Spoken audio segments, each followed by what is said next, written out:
Hürmetli vatandaş, bugünkü liksiyelerimizi başlayımız. Liksiye de sadaka ediyoruz. Washington'dan sözlüğümüz. Bugünkü ıslak 2026 yıl. 6. ayının 14. günü vatandaşı. Sizlerge vaziyet doğrusudur sözlüsek bugün Prezident Donald Trump tünükünlerde bugün bizim buldu. Prezident Donald Trump özünün sosyal hakikat medyası da İran-Amerika söhbeti doğruluk toxtaldı. Gep bugün dedi belki 14. günü Amerika Koşmuş Ştatları ile İran oturusunda tinchlik kelişimi imzaladı dedi vatandaş. Bu vakitle tallaş noktayı nazardan etkanda belki prezident özü tallap aldı. Biz de mesela 13. günü ne diyecek vatandaş Amerika Koşmuş Ştatları'ndan çünkü siyasi özgürlüğü mesela Prezident Donald Trump bugün 13. günü de mundaq bir kanunlayıga yani bir xatar Amerika yaki aylandırıp şendirsek Amerika bir xatarligi kanunlayıgası imza koydu dedik. Tönügün sizlerge yetkizdik.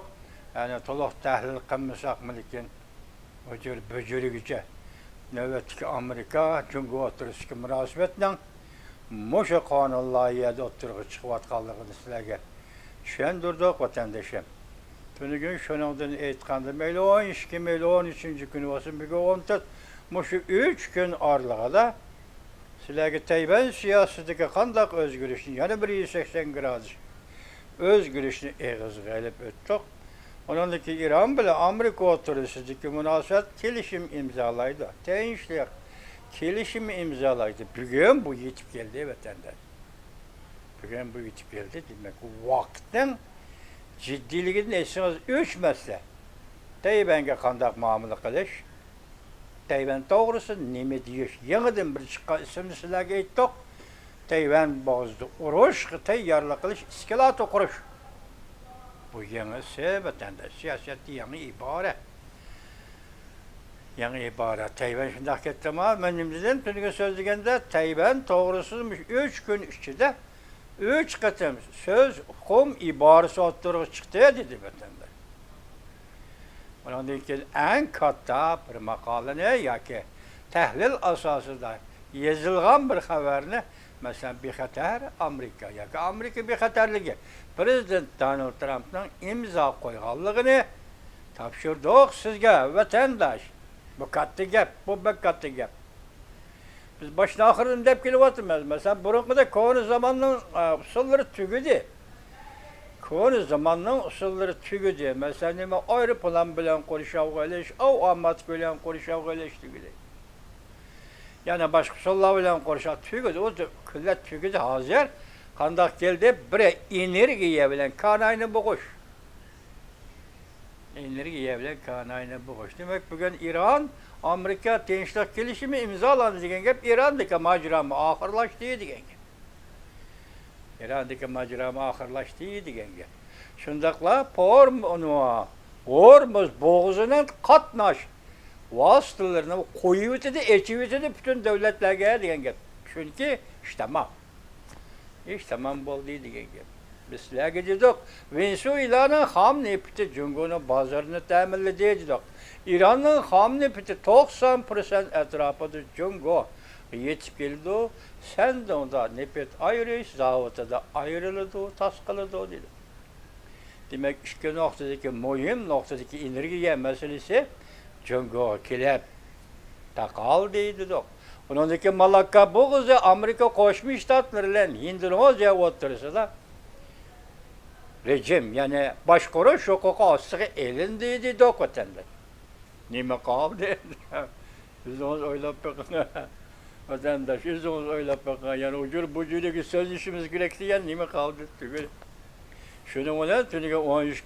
günüdeki Amerika bir xatarlı kanununa imza koydu bunu kişiler. Hazır sohbette ayrım tushunganda shundoq mavzu qo'y tushunsan bu qaltis gap deb Xitoy yüzdüdi. Demak Jungo'ning taqdiri endi mush yo'lda hal bo'ladi degan nuqtaga elib keldi vatandaş. Oşundaq vaziyet aslında onda qo'shimcha sizning bizning tartibimiz mesela so'zlayotgan so'zimiz tartibiga kiramdi, kirmamdi buni bir nima degili bo'lmaydi. Lekin Qozog'iston Uyg'uristonning qo'shni davlati vatandosh, siz bizga tonish millat, qozoq millati. O davlat qurdi, bugunlardan Jungo bilan bo'lgan munosabatni qadri avval. Davlatlar aro bo'lish tegishli munosabatlar qadri avval bo'lib keldi mushkunigacha deyli. Yaqinda Xitoyning bir plani o'tirg'i chiqqan edi. Masalan, Qirg'izistondan temir yo'l tortib Qashqar, Torg'ot eg'izi orqali temir yo'l tortib, o temir yo'lni janubiy tarafdan aylanib Turkiya orqali Yevropaga kirish plani. Buningda aytganda Xitoy uchun bu intayin zo'r boylik talab qiladigan ish vatandosh. 40 necha yildan beri demasakmi, 30 yildan beri Almata yoki Qozog'istondan besib o'tadigan temir yo'l, Jungodan chiqadigan temir yo'l men uni sizlarga Yevropa va Uyg'uriston temir yo'li deb ism qo'ygan edi vatandosh.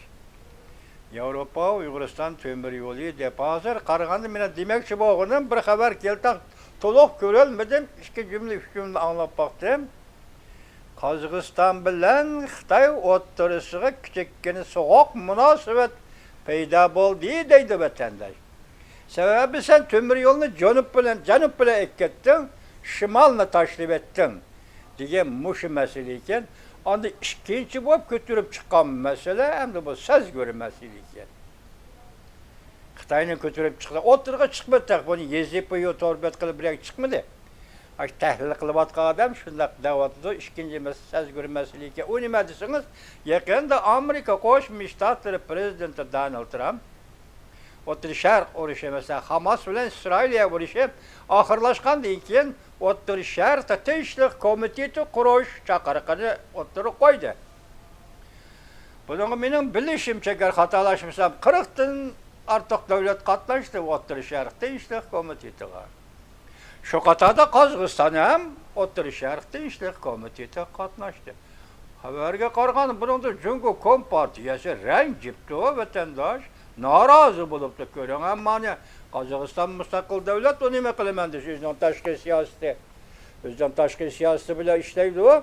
Senada Qozog'iston qozoq davlatini bu darajada kontrol qiladigan darajaga yetmagansa, Jungo Kompartiyasi.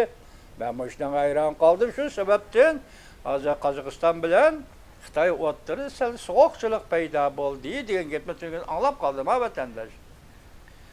Men shunga sizga buni bugun vaziyat bu bir vaziyat, yani Uyg'uristonning biqinida yuz berayotgan bir vaziyat deb aytamiz vatandosh. Buni keyingi taraqqiyot qanday bo'ldi uni bilmayman. Ammo Qirg'iziston orqali sen boshlaydigan bu temir yo'l hozir boshlashing mumkinmi? Masalan, qurilish boshlandi dedi, mablag' ajratilishi mumkinmi? Davomlashtirish mumkinmi? Ikki ehtimolli. Sen balki Uyg'uristonda menga o'tirman deydigan xomxiyollik kelishi mumkin. Bu mumkin emas endi. İkinci ihtimalle xalqaro taqsimot. Yani bu çoğun qurulishlarda vatandaş bir devlet öz aldı, ikinci bir devlet öz aldı plan tuzib qildigan ish yo'q ki vatandaş. Xalqaro planning ichidagi bo'lgan ish kim? Qaysi tarafda qaysi temir yo'l yasash, qaysi tarafdan qaysi tash yo'l yasab bekash, qaysi tarafdan qaysi tarafga port, dengiz porti, dengiz yo'li echish bu xalqaro planning taqsimotning ichidagi ish. Müşki ihtimalle Xitoyning xiyoli hali qadak. Yani ikinci aytganda xalqaro ish bilan Qirg'iziston tash temir yo'lini tartadigan bo'lsang, bugun Qozog'iston bilan sening o'tirgan so'qchilik tushgan bo'lsa, buning o'zi bir gap. Yaqinda 27 may, yani 5-ayning 27-28 kun prezident Vladimir Putin Qozog'istonni ziyorat qildi dedik, sizga shu qatorda maxfiy shartnoma imzoladi. Bu işler yani nimeligi bağlıq bunu bilemedi vatandaş. Bugün anda ikinci bir haber geldi hazır. Birinci haber, uç haber. Bu haberde Jungo'nun Tashqi ishlar ministri Wang Yi Tashqi Mongoliyaga ziyorat yaptı. Yani tor bir video filmi qo'yilgan mavzuda nima deyilib ko'midi jumataga. Ko'yilgan mavzuda nima deyilibdi desangiz, uningda hozir Yaponiya Tashqi Mongoliyani ilkiga oldi. Yani iki devlet arası o taraf Rusya, bu taraf Xitay, iki devlet arası Yaponiya sığdırılıp kirdi deydi. Yaponiyanın yakından bir iki Otur Asya'daki faaliyetleri sizge ayağın vatandaş. Otur Asya'da Kazakistan bilen boğan münasebet mi o? Kuyuqlaştı desek boludu. Mesela kan mesulatları degendek. Muşunda toxtam Yaponiya bilen Kazakistan oturusu tüzüldü vatandaş. Endi bu üçüncü sebep bulup, Cungo Kazakistan münasebetinin soğuk bop kalışıdaki sebeplerine bir bulamdı kandak. Bırak Yaponiya Kazakistan'a kiriş bilen tanı taşkı Mongoliyaga. Adaş şehrine deyimiz ha.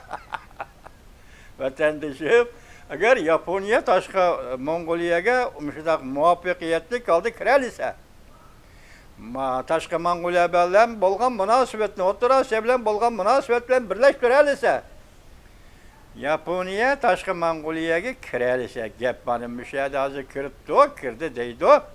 Şuna hazır Cumhuriyet Taşkı İşler Ministeri Wang muşu bir yıl içinde 3. kıtım Taşkı Mongoliyaga ziyaretke keptimiş. Gördünüz bu vaziyet ne vatandaş? Buna vaziyet ne olmadı? Külümüz değil mi? Külümüz. Çünkü Xitay'ın hali otturgu çıkıdı. Xitay'ın halini görgende siz bilen biz külümüz vatandaş. Siz bilen biz külümüz. Hazır Taşkı İşler Ministeri Wang naat igiz boyluk bir ayol Taşkı Mongoliya Taşkı İşler Ministeri iken o. Şu ayollar görüştü. Aeroplanga çıkıp kütüp aldı. Aeroplan sensi çıkıp Wang Yi'ni. Demek hazır Wang Yi Taşkı Mongoliya geldi. Taşkı Mongoliya'nın payitahtı Ürümçi. Taşkı Mongoliya'nın payitahtı olan Batur. Müstemlik Uyguristan'ın payitahtı Ürümçi aralık 1500 kilometre vatandaş. Ben şunçulekla bilirdikken ben karan bu coğrafya sefahatim tönügü yokken dedim ama bir gün mani ben torbeti izlep taptım, birisi izlep tapkızdım. Olan Batur bilen Ürümçi'nin aralığa kançılık kilidi desem 1500 kilometre tepe. 1300 kilometre Ürümçi'yle Kaşgar'ın aralığı. Ürümçi'nin öyle Kaşgar'ın aralığı şunda olsan da Ürümçi'yle Xoten'le aralığı kançılıkmışını bilmedim. Mışında gepke vaziyetler, bulan gılpal kilovatka vaziyetler cuma vatandaş bu, gılpal kilovatka vaziyetler. Ama Amerika Koşmuş Ştatları'nın Cungo siyasi uzul kesil özgürlü vatandaş. Uzul kesil. Belgilendi. İmza koyuldu. Amerika bir Xatarligi kanun layihası imza koyuldu. Prezident Donald Trump imza koydu, uzul kesil bitti. Bu kandığa pentechnika, Nurgun Sarap öttük olsun pentechnika, təminləş liniyası, en mühimi təminləş liniyası. Təminləş liniyası degende ben məxsus bir mavzu köyümüzün bir yazımı, üzerime tasavvuru boyunca, mesela çet el şirketleri Cungo'ya kirse, talay devletler başlayıp o, zavut idi, dünyanın zavut edip, Cungo'ya kirse, şu Cungo'da işlengen şirketlerin tuvar məhsulatları çet elge eksport kılınış gerek. Hatta üzünün devletine. Mesela Amerika Koşmuş Ştatları sözgerleri Cungo kirse işlep çıkargan məhsulatlarını Amerika bozuluğa eksport kılışı gerek vatandaş. Hemisi bu. Şu vaxtın muşu eksport kılış liniyeleri çet el groyunun, yaki çet el maliye groyunun. Hesapta təminləş liniyası bolsa bu qatam tülgünməslik sözügən. Leksiyada Xitayның can tomiri yaki Xitay iqtisadının kadrosu təminləş liniyasıga zərbə yetib geldi o dedi. Bunu tüteyleyen de vatandaşlar müşünçelik vaziyet aslında bugün kelgen ma vaziyetke bir qarab etsen mavzu bunda vatandaş Amerika Koşmuş Ştatları Prezidenti Donald Trump Amerika-İran kelişimi Kayışlık kelişimi 14. gün imzalandı. Kelgisi de yadro kuralları materyallerini köydürmüz. deb ko'rsatdi mavzuda xabar. 6-oyning 14-kuni Jungoga nazar tor betida e'lon qilindi. Xabar mundaq boshlandi. Amerika Qo'shma Shtatlari prezidenti Donald Trump 6-oyning 13-kuni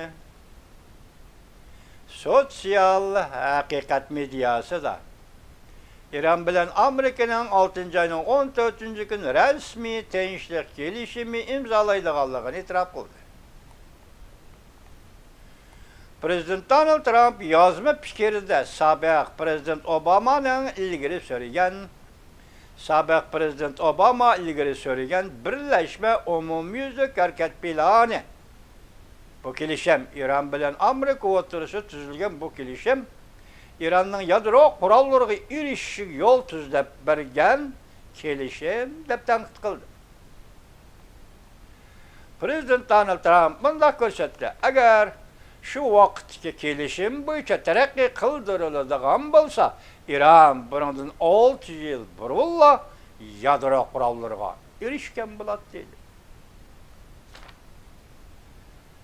Prezident Donald Trump ta'kidlab bunday ko'rsatdi: bu kun İran bilan imzolaydigan yangi kelishim butunlay aksicha nishoni İranning yadro qurollariga erishish uzun kesil cheklash bo'lib belgilandi. İran kelgusida mayli sertifikalash shaklida bo'lsin yoki o'zi tadqiq qilib yasab chiqish shaklida bo'lsin yadro qurollariga hargiz erisholmaydi. Çünkü bu qatam prezident Donald Trump hukumati bilan İran kelishimi imzolaydi. Şuna İran navbatda yadro qurollariga va keyinmi yadro qurollariga erisholmaydi. Prezident Amerika Qo'shma Shtatlari prezidenti Donald Trump bunday oshkorladi: kelishim imzolangandan keyin Hormuz bo'g'ozi darhol barliq davlatlarga ochib etiladi. Amerika bilan İranning munosabati ham o'tgan navbatdagi hukumatlarning munosabatiga o'xshamaydi. Prezident Donald Trump ta'kidlab bunday ko'rsatdi: bu qatam imzolaydigan kelishim Obama davridagi İranga pul topshiradigan kelishimga hargiz o'xshamaydi. Bundan boshqa prezident Donald Trump yana bunday oshkorildi: muvaffaq fursat yetib kelganda vaziyat aniqlangandan keyin Amerika aloqador rayonga kelib ko'mib qo'yilgan yadro qurollari materiallarini izlab topadi. Aloqador materiallar kelgusida yoki İran chegarasi ichida va yoki Amerikada suyuqlantirilgan yadro qurollari o'rnida ko'ydirib yo'qitiladi. Prezident Donald Trump yana bunday ko'rsatdi: kelgusida İran va butkul O'rta Sharq rayoni bilan hamkorlashishni umid qilamiz. O'xshashda ogohlantirib bunday ko'rsatdi: agar kelishimni amaliylashtira olmasak, Amerika eng oxirgi fikrida qoladi. Amerikaning buni ishlatishga majbur bo'lmasligini umid qilaman. O'xshashda bir vaqtda Amerika İran suhbatining muhim tarafi bo'lib qatnashgan Pokistonning vaziri Shahboz Sharif shanba, ya'ni 6-oyning 13-kuni bunday ko'rsatdi: Amerika İran ishga taraf har qanday vaqtga solishtirganda tinchlik kelishimi imzolashga texmi ko'p yaqinlashdi. Eng oxirgi kelishim nusxasi 24 soatdan keyin o'ttirg'i chiqadi. Demak, hozir 3 oylik hisobda 2-oyning 28-kuni boshlangan urush 3 oy ichida oxirlashdi. Tez orada oxirlashdi. Buning uchun prezident Donald Trump hukumati zo'r kuch sarf qildi vatandosh. Bu endi oxirlashdi. Biz bayramda vaqtni selishtirdik. Mayli bu bizning sezgimizdagi harakatchanlik bo'lsin. Nem bo'lishdan qat'iy nazar Bugün 14. günüde İran-Amerika Tinchlik Gelişimi tönügen Prezident Donald Trump Devlet Meclisi, Avam Palata, Kengeş Palata maqullagan bir qonun loyihasiga imzo qo'ydi. Mavzusi kechiringlar. Amerika Qo'shma Shtatlari bexatarligi qonun loyihasiga imzo qo'ydi. Men buni sizlarga tushungan so'z edim. 100% Jungoga qartilgan qonun loyihasi.